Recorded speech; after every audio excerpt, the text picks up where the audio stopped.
L'invité de la matinale.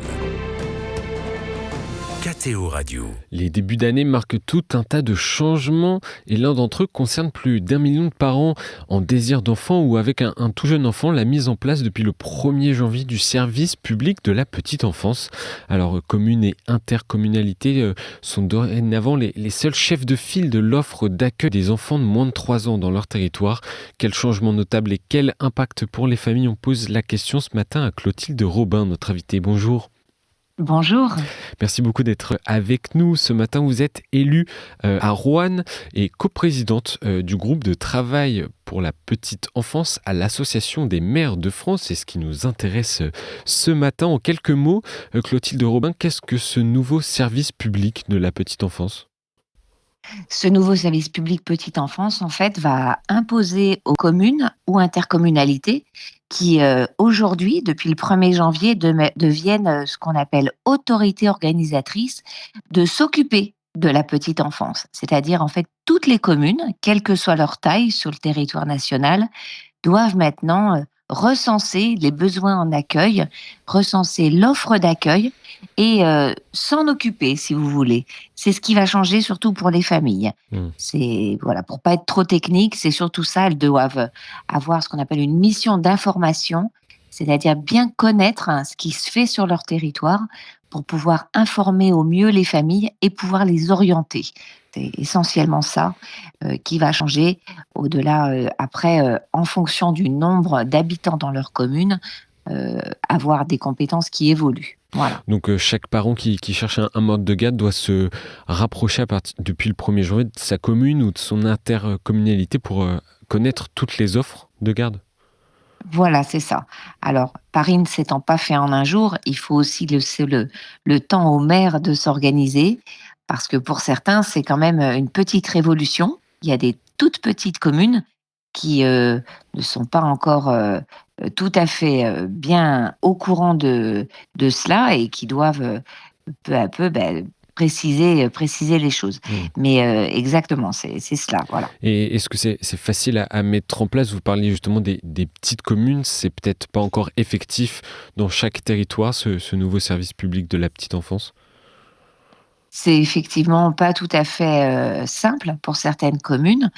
Certaines communes de plus petite taille n'ont pas d'agents petite enfance spécifiques dédiés à cela. Donc, il faut leur laisser le temps de s'organiser. Ça a un coût exactement. Donc, nous attendons aussi des compensations financières de l'État.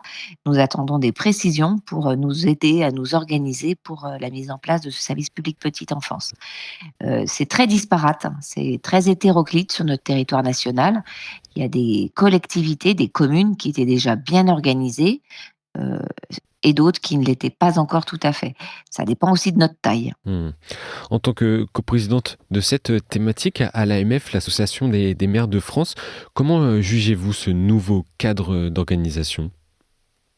Alors, vous savez, quand on est un ou une élue comme moi qui nous occupons de ce qu'on appelle les compétences sociales, hein, des compétences notamment petite enfance, nous avons très bien accueilli cette nouvelle compétence qui devient maintenant obligatoire.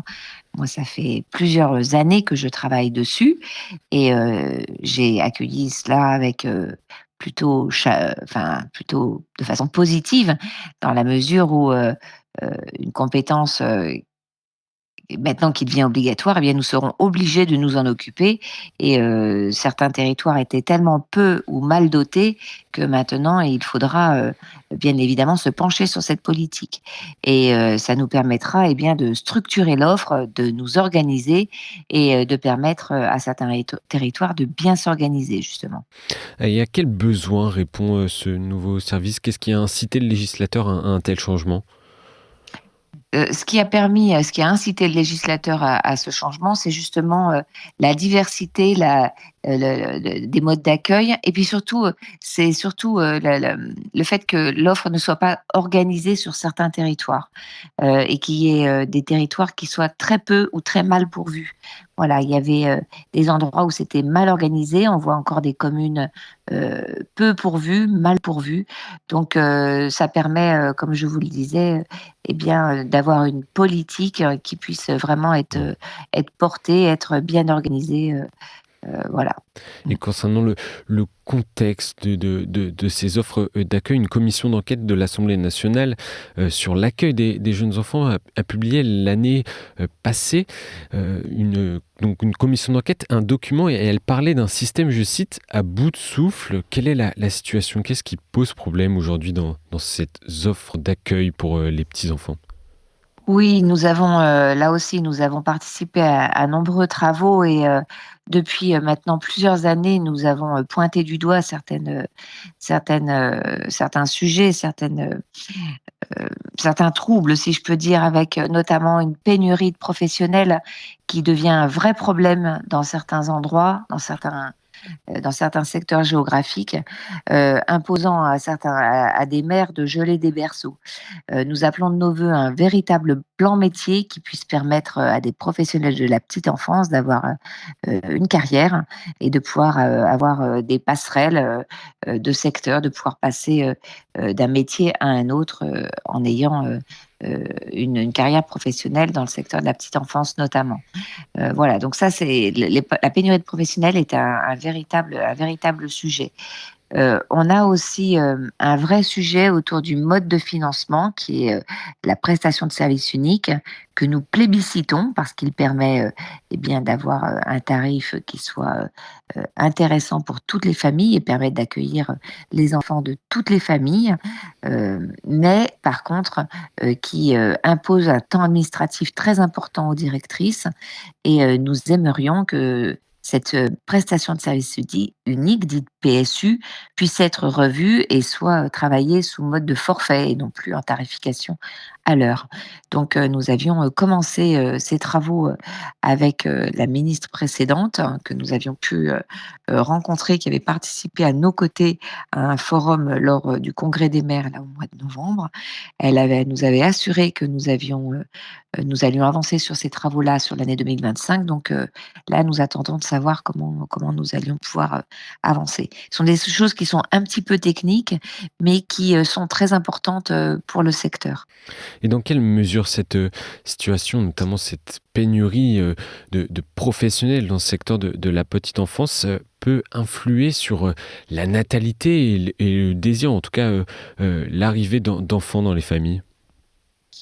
Parce qu'il y a peut-être, un contexte un petit peu anxiogène de savoir, pour les familles, comment elles vont pouvoir s'organiser pour leur retour à l'emploi, comment elles vont pouvoir, s'organiser aussi pour, reprendre, une formation ou, pouvoir, organiser, la vie de la famille, après l'arrivée de l'enfant. Surtout, dans des secteurs où, les mobilités géographiques sont compliquées ou d'autres secteurs où il y a vraiment une grosse tension, dans l'offre d'accueil. Voilà, donc il y a, un contexte un petit peu anxiogène. Voilà, Mmh. donc pour nous, c'est important qu'il y ait une offre d'accueil qui soit bien organisée. Donc nous espérons que la mise en place du service public, qui ne se fera pas, encore une fois, en un jour, il faut laisser le temps, de que ça se mette en place, le temps de se faire. Nous espérons que la mise en place de ce SPPE puisse vraiment, régler certains sujets. Donc il y a certainement un contexte anxiogène qui explique cela. Et la difficulté de trouver un mode de garde est une chose. Il y a aussi la question du prix, hein, qui est souvent très élevé, notamment dans certaines zones urbaines. Ça peut aussi être un frein, en tout cas une anxiété supplémentaire. Alors effectivement, je parlais tout à l'heure du mode de prestation de service unique, du mode de financement PSU, qui permet, d'accueillir, des enfants, dont les parents sont en situation plus modeste. Mais effectivement, les structures en mode PSU, sont, peut-être, à la peine dans les territoires plus urbains ou, en manque en tout cas dans certains territoires. Effectivement, vous faites bien de le soulever. Ça, c'est une vraie réalité. Donc, oui, le nombre de places d'accueil annoncées, dans la COG, dans la convention d'objectifs et de gestion qui a été signée cette année 2024, dans l'été, par la Caisse nationale d'allocation familiale, annonce le déploiement de 200 000 places de crèche d'ici la fin de la COG. Nous pensons que c'est extrêmement ambitieux. Pourquoi ? Parce que c'est un partenariat, le déploiement de ces places de crèche avec les collectivités. La CNAF ne pourra pas les déployer seule. C'est un partenariat avec les collectivités. Pourquoi ? Parce que il faut trouver du foncier pour pouvoir déployer des places de crèche. Il faut trouver du foncier, il faut qu'il y ait des agents qui viennent travailler aussi au sein des structures. Et même si nous aimerions bien évidemment que ce déploiement puisse aboutir, nous pensons que c'est ambitieux et que ce chiffre est un petit peu élevé. Et nous aimerions aussi être beaucoup accompagnés à sécuriser justement nos structures et à travailler sur cette pénurie de professionnels avant d'annoncer du déploiement de nouvelles places. Maintenant, voilà, c'est vraiment un juste équilibre à trouver. Localement, nous, les maires, vous savez, on essaye de faire preuve ou d'innovation je dirais pas d'artifice, mais de tout un tas de dispositifs innovants qui collent à nos territoires, qui sont parfois bien spécifiques à ce que nous vivons localement, pour trouver des solutions pour les familles de nos administrés, des familles que nous connaissons bien et qui ont pas toutes les mêmes besoins en fonction des territoires sur lesquels nous habitons. Voilà, il y a des endroits où la mobilité géographique est un vrai sujet. Il y a des endroits où il y a beaucoup de familles monoparentales, d'autres endroits qui sont, comme vous le disiez, très urbains, où c'est pas un sujet de se déplacer parce qu'il y a le tram, il y a le métro. Mais par contre, il y a une grande précarité, où il y a des soucis de retour à l'emploi, d'autres un peu moins.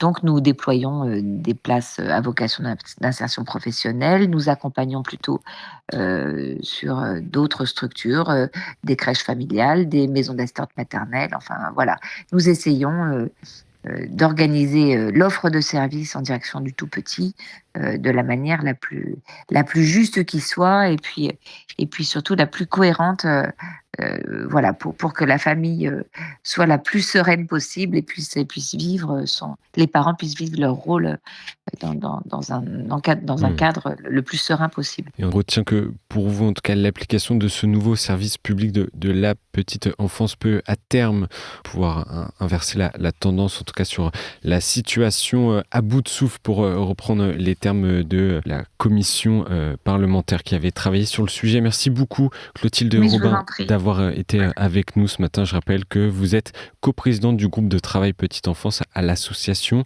des maires de France. Bonne journée à vous. Bonne journée, merci beaucoup.